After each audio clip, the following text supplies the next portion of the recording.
Hello everyone, how are you doing today? Okay, well I'm not going to do that thing where I say, you can do better than that. How are we doing today? No. Oh, okay, hey, it worked anyway, see? I conned you already. Alright, my name is Masterchen, or Nick Rosario, and today I'll be talking about what I learned as a con artist. So I hope you enjoy. I guess we could start by letting you know who I am. I am a Chen of all trades and a master of nothingness. It's kind of like a Zen thing that I have going on. It's really hard to do, actually. We could talk about that later. I got started in sales and martial arts. So I used to run my own martial arts school, and so I'd have to, find new clients, sign up new people, and this is where I learned a lot about sales, about talking to people, about social interaction, and just getting to know people and getting inside their heads. And from there, I went on to getting a psychology degree, or I'm working on getting a psychology degree next fall. So I also like to hack VoIP, asterisk specifically. You might have seen me in 2600. These are the two articles dealing with VoIP in 2600, and so that's just a little bit of who I am. I'm currently a gaming surveillance operator at MGM, specifically New York, and there I also learn a lot about body language as well. Catch blackjack cheaters. People who like to cap bets or try to sneak in illegal cheating tools. That's what I look out for. And so that's pretty much what I'm doing now. All right, so what makes a con successful? Well, I believe that you have 4 things to make a con successful. You need to know your mark, and we'll get into what a mark is in a second. You need to know your mark. You need to have information flow control, which means to have every aspect of what you're doing controlled by you. Plan B all the way to Plan Z. You need patience. You need to relax. You need patience because it'll all come down. Con stands for confidence, so you need confidence in yourself, and you also need to have their confidence in you as well. Now, you might be wondering about the picture up here. I actually didn't start working for MGM until 2012, but I snuck into the holiday party in 2007. So you'll see me there on the right, and then my cousin in the middle, and then my best friend on the left, or I think that's your left. That's your right. We actually snuck in just because we were decently dressed, and they didn't card us or anything, so it was that simple. And that's the thing that I want to talk about today, is that conning is very simple. You don't have to run a Ponzi scheme. Even though I never have, I think I could with the right amount of tools and resources. And so we'll move on from there. So before we get into some of my examples today, we're going to talk about useful terms. The first one is the mark. You might have heard this in watching TV, like Leverage, or some of my favorite TV shows, White Collar. The mark is basically your target, the person who has the assets that you want to grab. Okay, the play is your plan of action, what you're going to do to con the person out of those assets.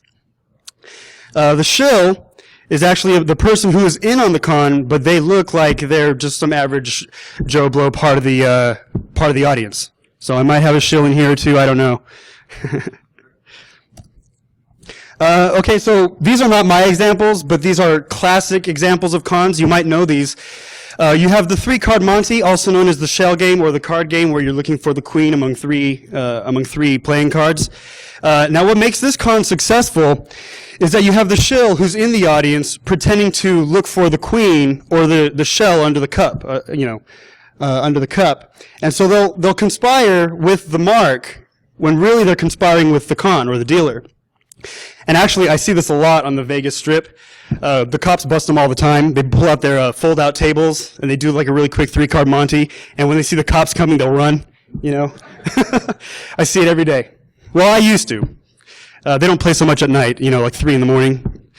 Okay, so the second one is called Pig in a Poke, and basically what you're doing is here you're showing off a set of merchandise, and then when the person buys your merchandise, you give them something that's of lesser quality. So you maybe show them like a Coach bag or Louis Vuitton, and then the package that you give them is not of the same quality, and so that's what you call a pig in a poke. You might have other examples in your head maybe, or you might have heard this before, but that's what I think of when I think of this con.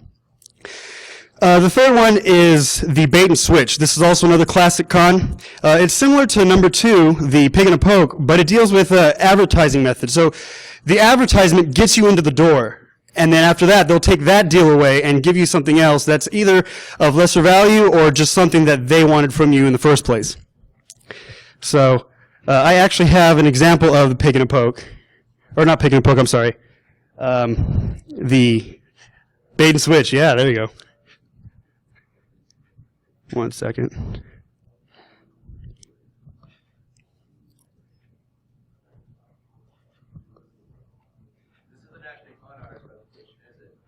Well, I'm sorry, what was that? This isn't actually a con artist presentation now, is it? I guess you'll have to decide.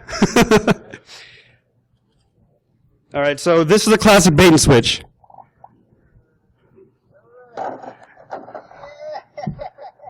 Okay, so you see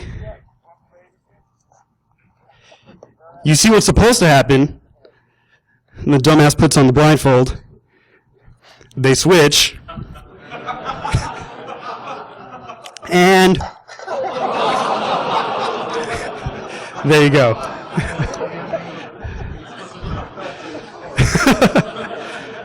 So that is your example of the bait and switch. So when you're finding a potential mark, there's a couple of things that you got to keep in mind. Every person, every single person in this room, every single person that you come across is motivated by something. That something could be anything: money, power, religion, lack of religion, family, friends. It's all there. People want to be recognized. Maybe you guys want to be recognized for the software that you write or that you don't write. And you can also have, motivation can also be gender specific. Women tend to be motivated by other things than men. And I'm not trying to put people in a gender box, but there are some things that you can look for when it comes to gender. So what you're trying to do is you're trying to find that motivation and be that solution. You're trying to be that answer. And you do that by talking to somebody, grabbing on their body language, paying attention to what they say, what they do, how they say it. And you'll notice that when they're really motivated by something, you'll hear it in their voice. You'll hear it in the way that they talk about the subject that really interests them. And so again, your goal is to be that solution, be that answer. You want to be the way that they can have their dreams accomplished. So in a con, while the con is going on, how do you keep control? What I learned in sales is that you keep control by asking questions. You ask questions, and it forces them to answer. And you might have heard it before. You ask open-ended questions, not simply yes or no questions, but just questions that force them to explain their issue, force them to explain their mindset, force them to explain what it is that they want. And along with that, you have to speak less and listen more. So awkward silences usually give them the feeling that they need to explain something. So let them explain. Let them just keep talking until they tell you everything that you need to know. And the third one, I wish I brought my towel with me, is don't panic. Okay, so example number one, this goes back to high school, or I'd say high school, freshman year. I think that is past the statute of limitations. So the example is that guys have diaries too. Basically, my mark was a girl that I used to have a crush on, but she didn't have a crush on me back, so fuck her. She actually had a crush on my best friend at the time, and I was like, well, shit. So I told her, and Mark was infatuated with my best friend. She just was head over heels about him. She wanted to know everything about him, and she had these delusions of mutual affection. Now, to her defense, maybe he led her on a little bit, but in any case, I saw an opening to maybe get even. I was immature at the time, whatever. So she wanted to know why he seemed distant. She wanted to know what was on his mind. Well, I was the solution. I said, yeah, he actually keeps a journal, and for some reason he shares it with me. So here, open this file. It's called journal.bat. Now, back then, I believe this was Windows 98 SE. So the way I wrote the bat file was it deleted all other batch files in the system. So the computer wasn't bootable afterwards. She actually paid Geek Squad, too, or whatever was out there at the time. I think it was through Best Buy, though. Okay, well, the example two is a lot of my sales tricks that I used to use when getting new students for my martial arts school. The first one I call respect the non-present authority. So basically, if I'm talking to somebody about signing up for classes and they're kind of on the fence about signing up, I would say, okay, well, let me see if I can work a deal out for you. So I would call up some random other martial arts school, or not another martial arts school, but somebody that's affiliated with me, like maybe a colleague or whatnot. And I call them and say, hey, I got this nice couple here who wants to sign up their 5-year-old daughter for self-defense classes, but they're a little on the fence about signing up. I was wondering if we could work a deal out with them. And, they'd catch on really quickly because they'd probably be using the same tricks. And they'd be like, oh yeah, well, instead of X amount of dollars a month, let's go ahead and give them $50 a month and they could do all the group classes and private lessons. No problem, give them that deal. So that was the plan originally. Really, we just wanted that money out of you, so that's how we got it. When I say non-present authority, it's easy to say no to the person who's sitting across from you. It's not so easy to say no to the person who's not present, who's not there. Think about like Mr. Big, or maybe like Deal or No Deal. At least that's what comes to mind for me. The second one is actually my favorite example when it comes to sales. I call it the sealed envelope. So again, you have somebody who's on the fence about signing up for classes, and what you would do is, or what I would do, is I would say, okay, I'll tell you what. I'd invite you to go ahead and shop around, talk to other martial arts schools, see if you can get a better price, and what I'm going to do is I'm going to take my business card, and I'm going to write the price on the back of the business card. I'm going to put it in this envelope, and I'm going to seal it. And I'll keep it sealed. You'll initial on it, and we'll keep it sealed. And if you find a price better, come back, and I guarantee that I'll be a better price. No matter where you go, in-state, out-of-state, I will always be the better price. I guarantee it. So what this does is they'll leave. Now, if they sign up for me, if they sign up with me or not, is not the point. The point is that I want them to come back so that I can either have a second chance at talking to them again or just to prove that I can get them back. And this worked probably about 4 times out of 5. So they'd come back, and then they'd just be interested in, what happened with the sealed envelope. And I'd say, okay, well, let's open it together. So we opened the sealed envelope, and I wish I had a picture of it. But basically, on the back of the business card, I wrote $5 less than where you went. But it brought them back. It brought them back so that I can talk to them again and maybe have a second chance at selling on them. So the last one is what I don't like to do cold calling. I hate it. I really do hate it. I hate bothering people at home. I hate just picking a number out of a phone book. So what I would do instead was I'd stand outside by the grocery store handing out passes, for free weeks of martial arts, maybe a free month or whatever. When I first started this, I was about 16 years old, and I got rejected a lot. I mean, a shitload. I'd hand up the pass, and they'd hand it right back. It was almost like playing a trading card game with my own cards. So I figured they're saying no to me, and I can't take that personally. So how do I make them not say no to me? So what I do is I just say, I was asked to give this to you. So now they're not saying no to me, and they actually feel more obliged to take it. So even if they're not going to sign up with me, they took the merchandise. Maybe they'll think about it later, but the point is that it got them the propaganda, it got them the marketing out there. So again, I say, hey, I was asked to give this to you, and they take it, and they don't give it back. So that's another example. All right, now example number 3 is actually my favorite example out of all of the examples that I have, because it's the most intricate. It's the most, in my opinion, well thought out con that I did. Maybe I shouldn't admit to anything here. But let's see. So the mark was persistent. I guess I should do a little bit of a backstory here. My cousin is a nurse, and she has another nurse friend who was dating a doctor. Well, you know how that goes. Employee relations doesn't really end well all the time. So she had suspicions of the doctor kind of not playing nice and emailing people that could influence her career. So she thought that the doctor was sabotaging her career by emailing people saying, don't hire this person, don't continue her promotion and whatnot. So she wanted proof. She wanted proof that there was correspondence in his email, and so she came to me thinking that I was a hacker for hire. Now, yes, I'd like to be hired for an information security firm, but I'm not a mercenary. But maybe I can make it look like I did something. So I needed it to look like I hacked into the doctor's email. I'm not going to hack into a doctor's email. I don't do that. So what do? Well, I told her it would take a little bit of time. I told her that, give me a week or two. I'll keep you updated. I'll let you know how it goes. And actually, the waiting game helps out too, because it gets her to be antsy. It gets the mark to be anxious, and that actually plays into getting the results that you want. So I made her wait for a little bit. I told her that I was working really hard, and I could have showed her screenshots of the command prompt or, whatever they do. Now, I didn't do all that, but what I did was, on the last day where I said I'd have it done, she asked me for an update, and I said, oh, shit. I really didn't have anything planned. But I said, okay, it just needs to look like I've hacked into the doctor's email. So I sent her a spoofed email using Netcat with nothing but, nothing's in here. There's no evidence of anything. And she accepted it. She accepted that as fact. As, oh, well, he hacked into an email, and there's nothing there, no evidence, so I guess the doctor's honest. Probably about as honest as I am.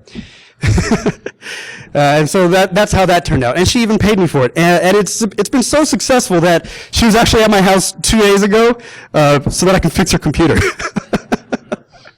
And that's another thing about conning somebody. You know you've done it right when they have no idea that they've been conned. So hopefully nobody sees, or hopefully she specifically doesn't see this on YouTube later. Yeah. Well, that's at the end of one friendship. Now why am I talking to you guys about this? You guys are in the information security field, but I say that hackers can be conned too. Maybe by me, maybe not by me. The point though is, going back to the first lesson, everybody is motivated by something.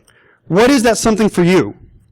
Are you motivated by career path, software and design recognition, new technology? Did you want to get your hands on new technology? Plea bargains if you're maybe in trouble.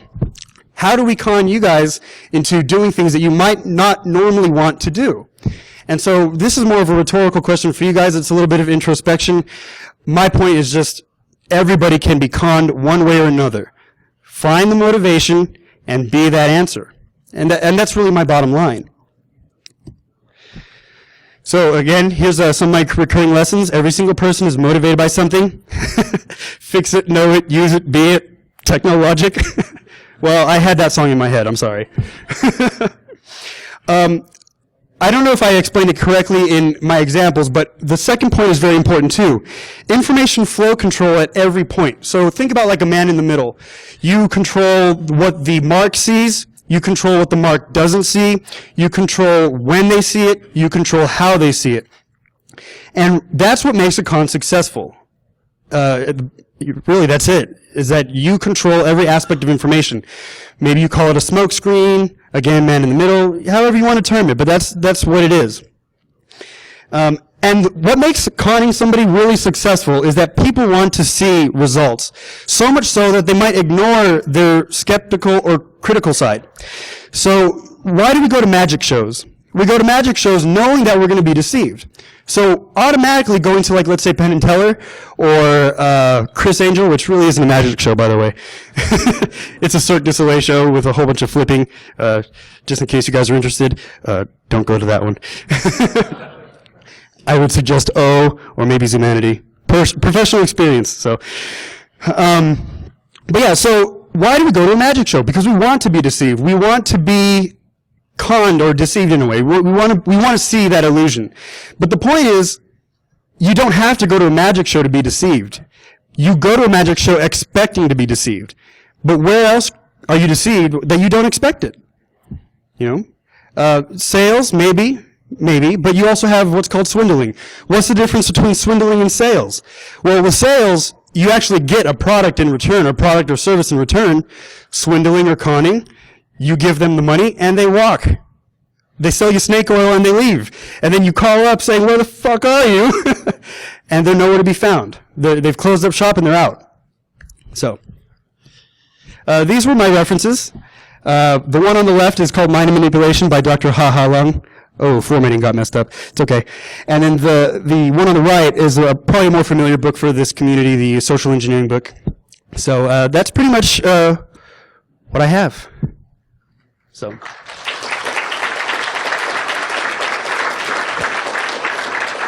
And I do believe I have quite a bit of time for questions, so if you have any. Yeah, there's a lot of talk about police informants by law enforcement defense. Would you consider the methodology used to turn people against their colleagues and so on constitute or have similarities to the way someone's good faith is pursued and then I would say that there are similarities, but the thing with, you got to remember that a con is basically a confidence game. So you're relying on a product or service or a promise, and in the end, you don't get it.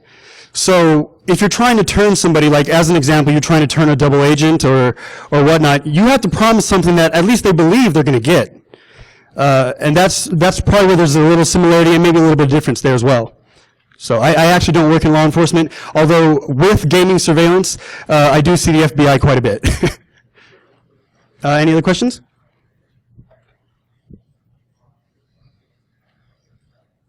Okay, cool. Oh, yes. Yes, sir. So, do you have any cool stories about your current job? Yeah, I do. And actually, as long as I don't name names, I have leeway with what I can talk about. A lot of my job is about catching card counters, so while I'm watching them play, I'm actually counting the cards down with them.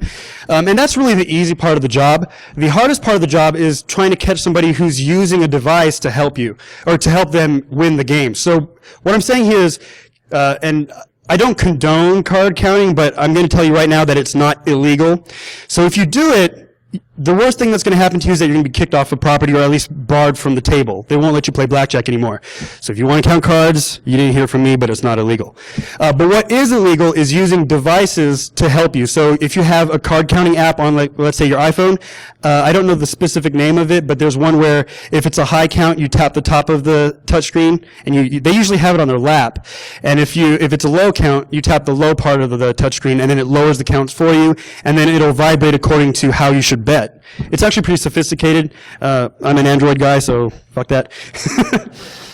But yeah, so as far as specific stories, hookers. Oh, hookers are pros at the con game, by the way. they do what's called trick roll. Have you guys ever heard of trick roll? Okay, well, the trick roll, basically, they say, hey, let's go upstairs and, let's have some fun. Just give me $200 up front, dumbasses. So they go upstairs, and while the dude has his pants around his ankles, they grab the wallet, the Rolex, the money, and they're out. And they're out quickly. I mean, screeching out of the parking lot, or they get picked up on the side of the casino. It's ridiculous. But you learn a lot from them. Another thing that I've learned too, though, is that, well, I haven't learned how to prostitute myself,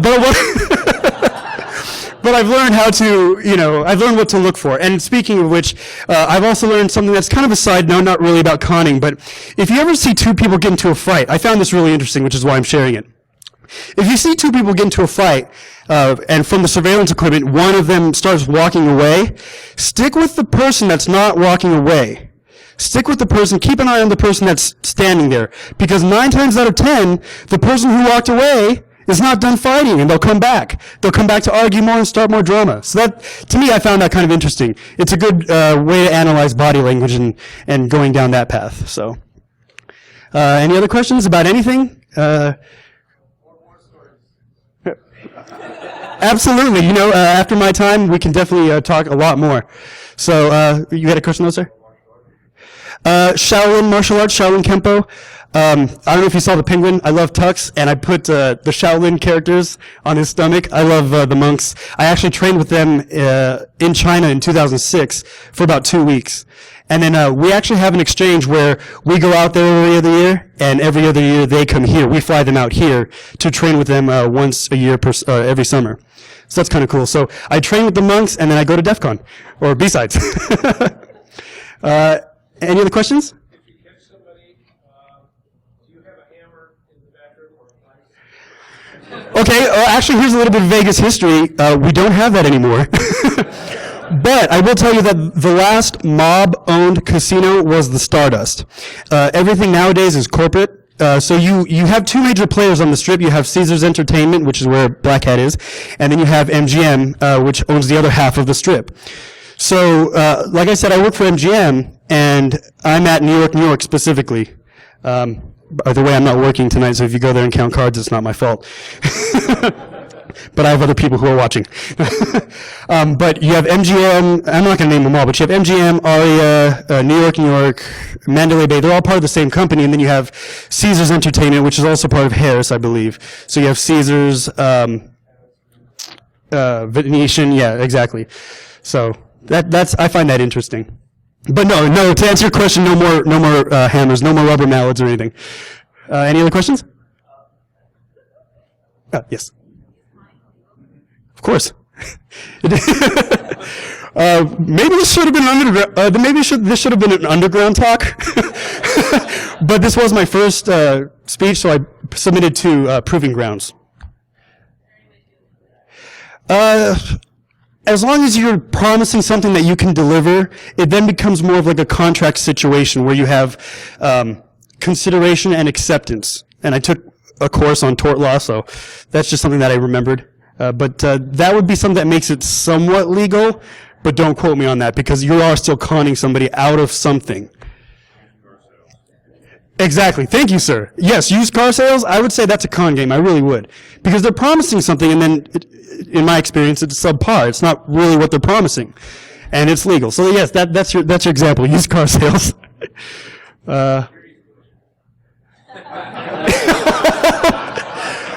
Well, sure.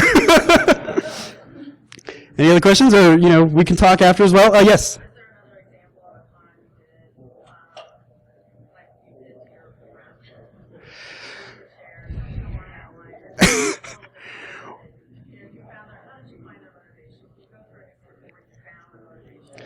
Well, for the example with the nurse, she was already desperate. She came to me because she wanted to know the answer so bad. Why? That's usually questions that you get. Why did he do this to me? Or, and so that's really their motivation. As far as determining somebody's motivation or determining somebody's reason of asking something, you just ask the right questions. You sit them down and you talk to them face to face. Face to face is the best way, by the way.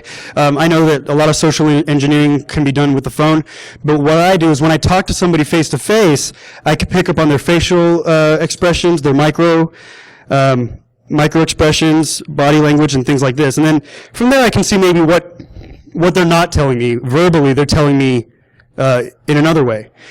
As far as a specific example, I can't think of one off the top of my head. But if you give me a couple of minutes, I'm sure I could pull out something from my head. Now, whether I'm lying to you or not, you'll have to decide. Yes.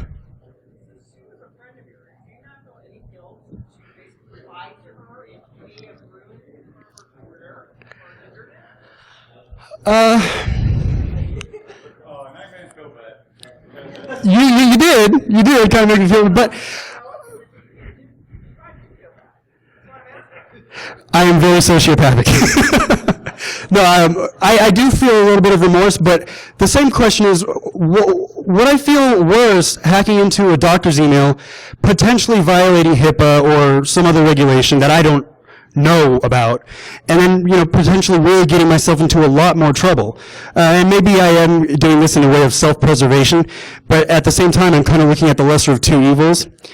And if you really look at her motivation, she wants to know, okay, she wants to know what happened, or maybe why it happened, and that's all she needs to know. She didn't need to retaliate. She didn't need to cause any damage on his end. She just needed confidence and the satisfaction that there was nothing there, or at least the.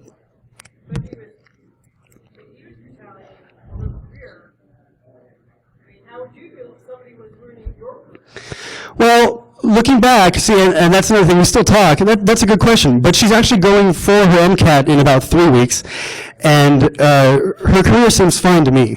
So, well, yes, to me. Why did she come to you? Were you trying to get something from her? Or? Well, here's another thing, too. I am not as elite as everybody who knows me thinks I am. And that's okay. I'm not afraid to admit that. But, I mean, you just talk about going to DEF CON and everybody's like, holy shit, he's a hacker.